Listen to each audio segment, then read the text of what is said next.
everyone and welcome back to my channel. Today I'm sharing with you my 31 to 33 week pregnancy update. I honestly can't believe it, but today I am 34 weeks pregnant and I cannot emphasize just how much this pregnancy has flown in compared to the last time. So if you don't follow my channel, this is my second pregnancy. I currently have a 2-year-old, and when I was pregnant the first time around, I felt like that 9 months just lasted forever. I think because you're so busy thinking about it in your head and planning and buying things and being trying to get organised and trying to learn how to look after a baby before the baby comes, that you really dwell in it a lot more. And I was obsessed with reading my Baby Centre app every day. Whereas this time around, I am still working full time. I have a toddler to look after at night and at the weekends, and I'm run off my feet. I'm busy, I'm tired.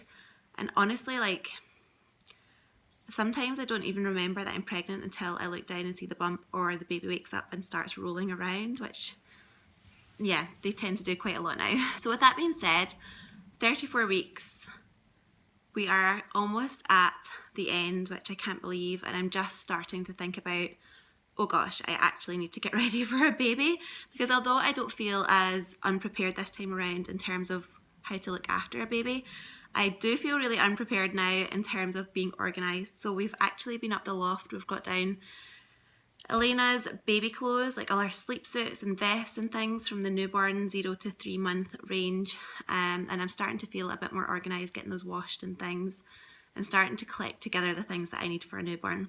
So I'm going to do a video on planning and getting ready for a baby, if you're interested in that, the things that you kind of have to have ready for the baby coming home. I'll share those with you in another video. But putting that to one side, in the last couple of weeks, quite a lot has happened. So if you watched my last update, you will know that I had a midwife appointment, and the baby was measuring on the bigger side, even though the previous midwife appointment they'd been in the 50th percentile, which is right in the middle of the normal expected range. Then they were at the 31-week midwife appointment, they measured me at around the 75th percentile, which is a larger baby. Now, Elena was 8 pounds 6 ounces, so that's quite large for a girl and for your first baby. So actually, I'm probably expecting this baby to be large too, but we'll see. So I'd had that, and I also shared that with you that I was going back for another scan at 32 weeks to see where the placenta was. If you haven't seen my most recent videos, I was told that my placenta was low-lying at the 20-week scan, which basically means that it's too close to the cervix opening, which can block the baby's exit for a natural birth. And so they booked me in for a 32-week scan to kind of see whether it had moved, and that basically means when your cervix is expanding like a balloon, like your placenta kind of stretches up with it. Unfortunately though, when I went back for my scan, I found that the placenta, it has stretched away, but it's still 0.3 centimetres, which is what, 3 millimetres, like this amount, which seems, you know, it seems nothing to me, but obviously I'm not an expert. Still 0.3 centimetres away from the safe zone, which I think needs to be at least 2 centimetres away from the cervix opening before they'll allow you to proceed with a natural birth. Basically, the risks of them allowing me to go naturally where the placenta is at the moment would be bleeding for both me and the baby. That would not be good, so like hemorrhaging. And so for that reason, they've now booked me in for yet another scan at almost 37 weeks. So the 18th of May, I think it'll be 36 weeks plus 5 days, where the consultant will make the final decision. So they'll basically have a doctor on hand who'll take a look, see if anything's moved from there, although I've been told that's quite unlikely at this stage. And then they'll take the final decision based on what I guess they think are the risk factors. And honestly, if they're going to take me in for a C-section, then it's probably going to be about a week later. So that's kind of what's got me in the I need to get organised for this baby mentality, because actually I could be welcoming this baby in 4 weeks' time rather than sort of 6 to 8 weeks' time, which I would probably be expecting. So yeah, I need to start getting organised. Apart from that, at the scan, they did all the normal measurements, all the normal checks, and the baby was coming out at the 50th percentile. So it just shows you that when a midwife does measure you with that measuring tape across like your uterus and your stomach, you know, it's kind of like a bit of a guesstimate. The scan obviously is a lot more accurate, so no worries in terms of baby size from the scan. In the last 2 weeks then, again, I had my scan at 32 weeks and then I had my midwife appointment at 33 weeks. So I had my midwife appointment just a couple of days ago, and they measured me big again. But they said that that can also be the placenta. So because the placenta is so far down, that could actually be like getting factored into their measurements, and therefore it's maybe not all baby that they're measuring. So that could be the reason. But I do have another scan in about 2.5 weeks. I think it's 2.5 weeks time from today. Gosh, that's quite scary. 2.5 weeks time or so I have another scan. So they're just going to leave me until the scan, and obviously if the scan picks up the baby's going to be really large, then it's probably a C-section for me regardless, but we'll just have to wait and see. But the midwife did emphasise at my appointment to prepare myself for a section. So I think I come to terms with the fact that that could be the case. With my first pregnancy, everything was natural and apparently straightforward. I mean, it obviously was agony, the worst pain I've ever felt in my life, but according to all the midwives, I had a really straightforward birth. So I really kind of expected, I guess, the same this time, but every pregnancy is different, and it looks like this one's going to be a little more complicated, but the baby's fine, growing well and all that. I can also share with you the gender finally. So at my 20-week scan, I did ask. I wanted to know the gender, and they told me that they couldn't really say because the baby's legs were up the whole entire time throughout the scan. And they kept trying to get the baby to move, but they just couldn't get the baby to move into a good enough position. And at that point, they said it was probably a girl, but honestly, like, we really, really don't know. And it's easier to make the mistake that way around than the other way. So that kind of I came away from my 20-week scan just not knowing the gender at all, and just keeping that in my head because, you know, I didn't want to start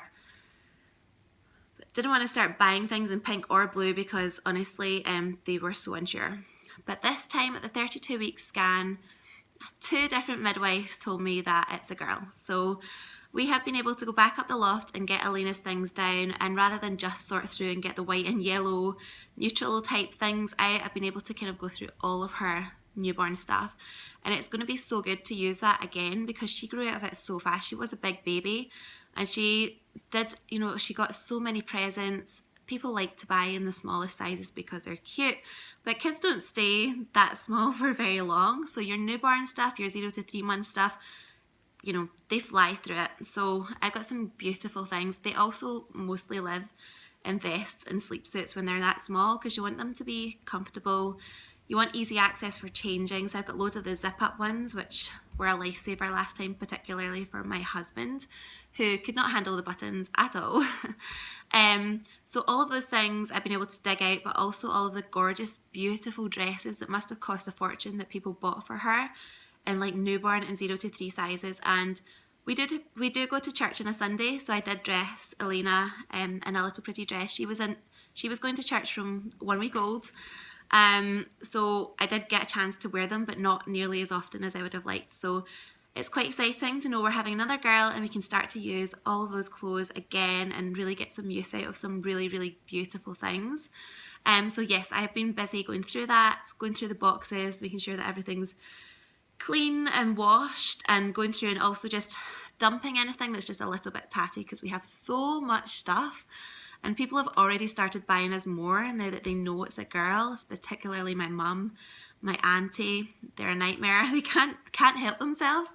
Even though they know I have so many things left over from the last time around, they've still started buying things. So yeah, I just discarded anything that looked a little bit tatty, washed out, had a stain on. To be honest, I'd kind of done that when I was packing things away, but I was just really brutal, got rid of anything that didn't look great, and yeah, we're still left with lots of stuff. So great to know the gender. I feel like I can actually focus on the baby coming when I know that it's a she, and instead of saying it and the baby and our baby all the time, I can actually tell Elena she's having a baby sister, and she's really, really excited about having a baby sister. She always said she wanted a sister, so yeah, obviously you take what you're given. I would have been more than delighted with a boy, but she's really excited to have a baby sister, and it will be good to for her to be able to play together with dolls and things, which I'm sure she would have done with a boy anyway, but there we go. So we're having another girl, 34 weeks along. We could be welcoming her in the next 4 to 8 weeks, to be honest. So stay tuned for my further updates. In terms of anything else, so this video is already like 10 minutes long, but I did want to share some other symptoms with you, the main one being Braxton Hicks. So they say actually that women start having Braxton Hicks from around 18 weeks, but you can't feel it then. They're really, really gentle. I can feel them now. They are like proper contractions, but not nearly as painful as actual pregnancy or like labour contractions. They're kind of the same intensity of what they are at the very beginning of labour though, so don't just completely discard them if they won't go away. But it's basically like a real tightening of your stomach. It feels very uncomfortable.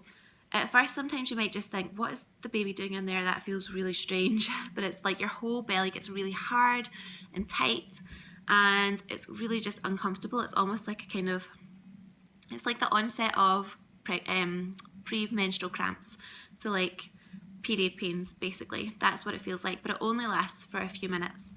But they have been getting but they have been lasting longer the last few weeks than what they were before. So I think I started feeling them maybe around 4 weeks ago, just gently. And particularly the last week, but definitely the last 2 weeks, they started getting quite intense. And I'm like, oh, yow. I can really feel it. So yeah, so that's Braxton Hicks. My body's obviously starting to get organised for labour. And at my scan, one of the things the midwife did say was that the baby is really far into my pelvis. So the baby is head down and the head is really far into my pelvis. So when they came to check the placenta, they just couldn't see it because the baby's head was in the way no matter what they did with the Doppler. They could not see it. So I did have to have an internal scan for that, just to check. So they've said like the baby's really, really engaged. So yeah, that probably explains why I've had a bit of pelvic pain again lately, but nothing nearly as bad as when the baby was breached. That was really bad. It's a lot less uncomfortable now. I am definitely more tired. So even after waking up having had, you know, a night's sleep, I'm not going to say a good night's sleep because who has a good night's sleep when they're like in their 3rd trimester of pregnancy? Like no one. But after a full night's sleep, I'm still waking up tired. I do still have to get up to the toilet in the night. I still wake myself up several times, just feeling uncomfortable, wanting to turn over. And turning over in bed when you're so huge is not the easiest thing to do in the world. So I'm still not sleeping well, but I'm waking up really tired. I'm kind of glad that I'm now my last month of work. So tomorrow is the 1st of May, which I cannot believe because I finish up work toward the end of May. Maybe earlier if the C-section needs to be planned, but at the moment I'm planning to work until the end of May. And so knowing that the end is near, both work-wise and pregnancy-wise, is starting to terrify me a little bit. I have so much to do at work before I can finish up, so many handovers, maternity notes, all of these things to do. So I think my head is buzzing, and that also makes me feel like the things are flying by so quickly. I don't even have a chance to really think about things. I just have so many things I need to get done before baby gets here, and that is going to be my focus going forward. So I hope this has been useful. One thing I will say is that I am going to be uploading a what's in my hospital bag video very soon. I packed my hospital bag at 36 weeks last time, and I probably will do again, but I have got a bag aside beside my bed, and just every now and again when I think of something, I throw something in there. So I've been picking up little bits and pieces like maternity disposable briefs. They're not particularly glamorous, but they are definitely necessary, and just throwing them in my bag as and when I have them because I'm not going to have any use for those until the baby comes. So yes, I'm starting to get a little organised with that, and I will upload a video. I will do a separate one for what I'm packing for baby girl and one for what I'm packing for me, so that you can see exactly what I'm packing. Now that it's the 2nd time around, I feel like I know better what I need, so I shouldn't be overpacking quite so much, I'm hoping. Although if it is a C-section, I may have to research a little bit about if there's anything else I need, anything different that I need. So if you've had a section and you think there's anything like C-section related that I must have in my hospital bag, please let me know in the comments below because I'm completely clueless. But that brings us to the end of this video. I hope that you found it useful. I'm going to show you the bump now, which is absolutely massive. Let's be honest. Yeah, huge. I actually keep forgetting how huge it is and like try and squeeze through small spaces, and I'm like, oh, can't fit through that space. That's funny.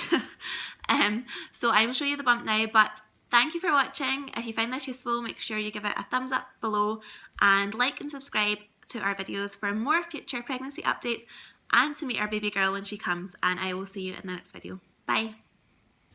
So this is my 34-week pregnancy bump. Do excuse the toothpaste on me. I was just brushing Elena's teeth shortly before filming this video.